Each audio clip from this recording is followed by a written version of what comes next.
Hallo skatties, dis Tannie hier en is weer donderdag, so dis tyd om met Tannie bietjie te kuier. Ek het my naaimasjien hier, so ek gaan bietjie naaiwerk doen en ek het vir Madeline hier so die slit. Ja, sy's all tied in.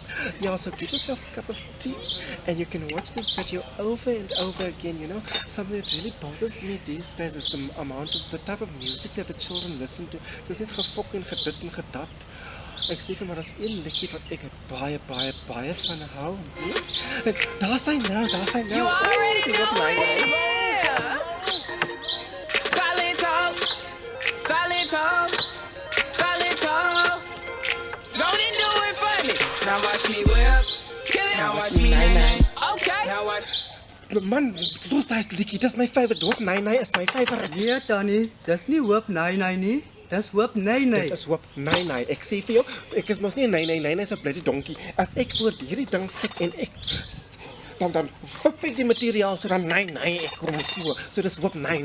Gat jy nou ben net bloody slim ou, stupid bloody moe. Now watch me Anyway, whip. die kennis van vandag. Watch me nay. Look, shut up.